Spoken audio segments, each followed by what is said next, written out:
Welcome to the JAMODI podcast, where we interview coaches and leaders to find out not just what they do, but how they do what they do. Becoming the best version of ourselves is JAMODI, just a matter of doing it. How do you build confidence in your players? And I'll go back to what I just said. To me, it's about relationship. If they know and they understand that, when you're talking to them or how you're talking to them is not a demeaning way, then what you can do is build that inside of a kid, because we talk about it all the time. You're going to make mistakes. Kids nowadays hate to make mistakes. Yeah. Again, because you go back to the phones. Everything is recorded. Everything is, it's posted before it's even finished.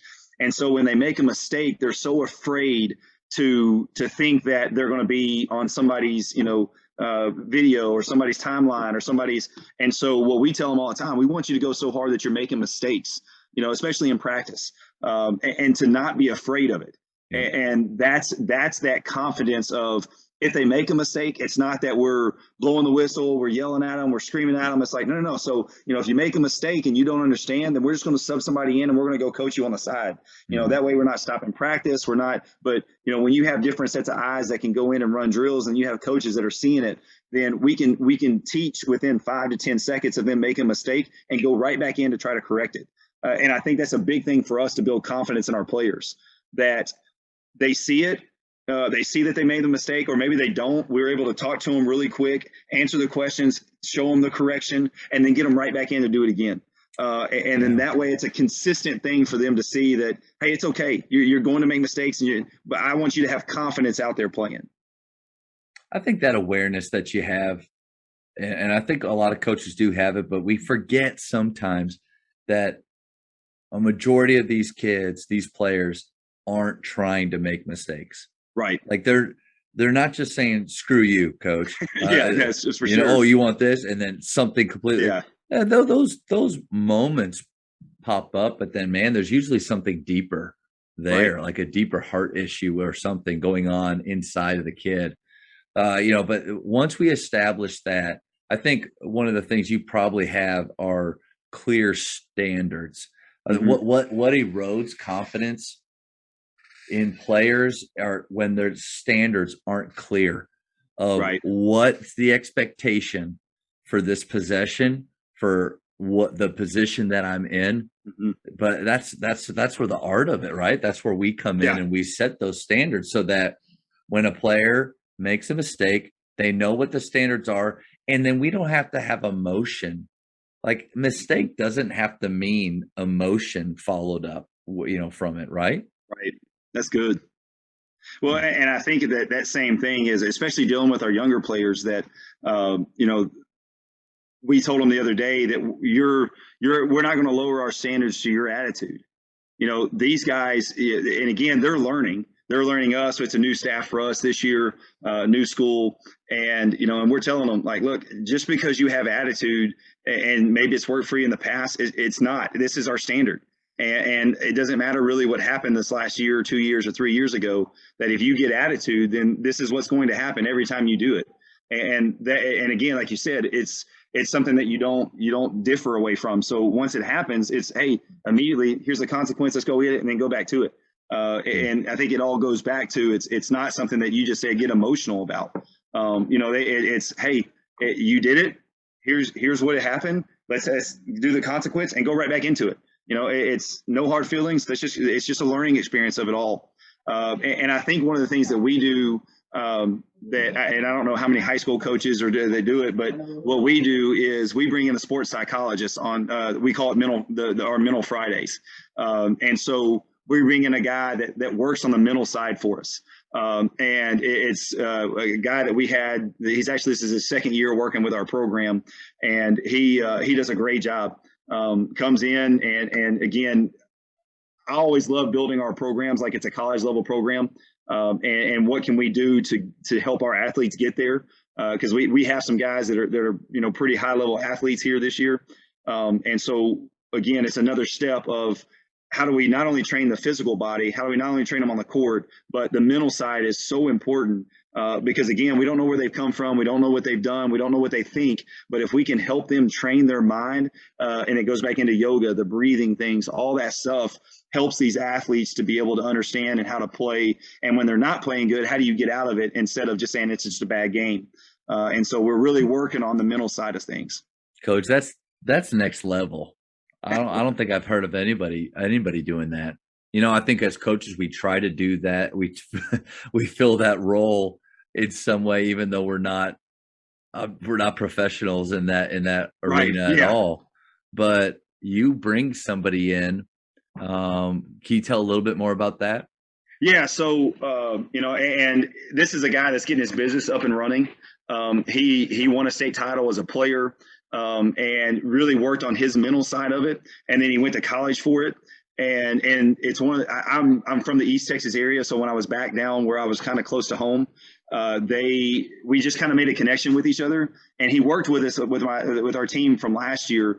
And it's one that it's awesome because it trains a side that doesn't hardly ever get trained, except if you're like IMG, or then all of a sudden you look at Alabama, Clemson, all those guys that bring these high level guys in, like you were talking about Allenstein, all those guys, you know, that obviously we can't afford at the high school level. And so what I just kind of sought out was somebody that could come in, and again, I don't always want to be the one that the voice that our kids hear, because they'll tune us out. Yeah. And so if I can bring other guys in or other people in that will do that, like this guy's awesome. You know, he travels 3 hours, an hour and a half one way and an hour and a half back, to speak for 15 to 20 minutes on Friday mornings. And sometimes Thursday, depending, like this week, we're out of school Friday. So he's coming Thursday, come tomorrow morning. And he comes in and he does a phenomenal job of just going in, talking with our guys, asking them questions that they don't, you know, a lot of times they don't think about. And then learning how to train, because it's not a one size fits all kind of thing. And so it's really kind of learning who they are and then tailoring how we can help them to train that mental side. What's the daily schedule for your school look like in athletic periods and things like that? So ours is in the middle of the day. So, you know, we have 8 periods. And so school starts at 7:55, and then our 5th period is our athletic period. And so we have athletics from about 11:45 to 12:30. Mm-hmm. So I was trying to think. I mean, it just sounds like you do so much. Well, you know, and we do this in the mornings. So it's one of those things, like, again, when we talk about yoga, with it being so important to us, we do it a day instead of doing sunrise shooting. You know, and so it's like, hey, here's the time, you know, and our guys do a great job of getting in the gym. They're always texting us coaches, hey, can we get in the gym? Can we get in the gym? And so they love getting in the gym.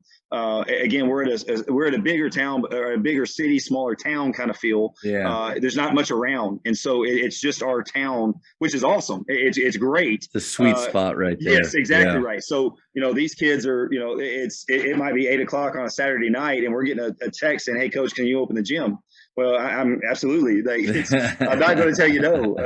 And my wife will be like, "Come on." No, that's right. I don't know if she's there in the background. Yeah, she just gave me the look as they walked in. So, but it's one of those too where it's you know, we live 5 minutes from the gym, so it's not hard. You know, it's not bad for us. But it's, again, we like tomorrow morning we'll do sunrise shooting. We're gonna bring him in, so we do sunrise shooting till 7:30, and then we're right into the locker room, and we go for them. We'll give them a chance, 15, 20 minutes, and then they go to class. And so it's one of those. I go back to my schedule. You know, it's how do I do that? How do I, you know, detail it out to get in everything that we want to get in as much as we do want to pour into the program. You had alluded to this a little bit earlier about when you meet with players, and I think you said you meet with each of them every week. And so I'm very curious, how and when do you meet with players? And I think that's an area where, like, kind of along the same lines of what would you do differently? I think every coach would love to meet more. Well, and again, I just started this year. I had it on my list the last 2 years of, like, how do I do this? And like you said, we all would love to do a lot of stuff, but how do we fit it into our schedules? And so the way that it's worked great for us this year is we lift after school. So UL has given us that extra, you know, hour after school to be able to the strength and conditioning and lift. And so we lift our JV guys, our freshmen and JV guys lift right after school. And so it gives us about 30 to 45 minutes to be able to, for our varsity guys to not have time to really go home or do anything. So I use that time to be able to, and I put down it's 5 minutes, and I'll put my phone out. I hit the timer, and I'm like, okay, we got 5 minutes, and that way we can roll through them. And what I've done is just kind of, I have questions, and I want them to be able to, feel free to ask and answer any question about me if they want. I ask them just to get to know them better. Again, it's another part of building relationships with them.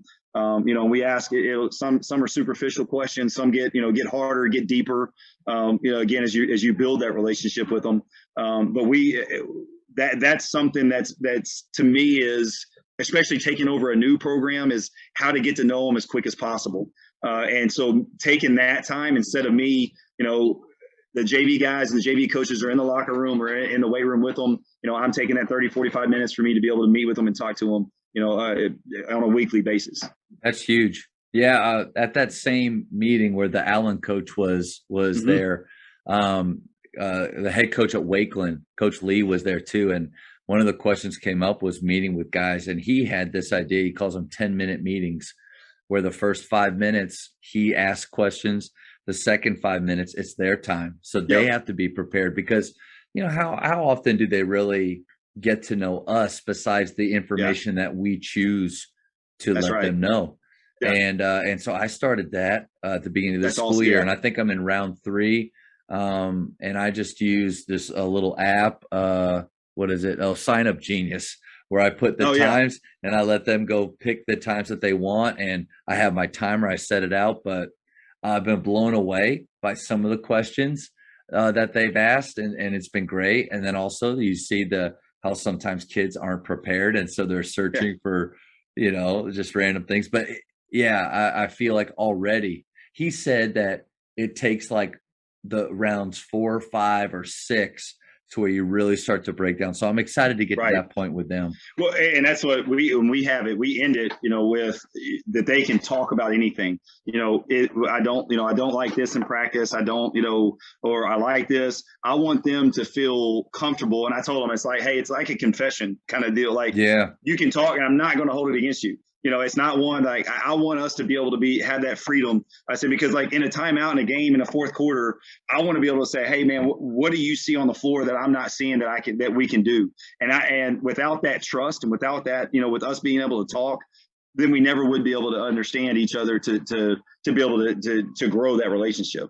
That's good. And I really think I love the fact that you put such an emphasis on spending time with those guys individually. I think we do a lot of spending time with the group, right? So the team, like those meetings that you have where you're talking about the culture, time management, those are great, but there's something about that one-on-one time and giving them the freedom to speak and everything. I think that's huge. Thank you for checking out today's episode. Please take a moment to subscribe to this podcast, share it with your fellow coaches, and find us on social media for what's coming up next on the JAMODI podcast. It's just a matter of doing it.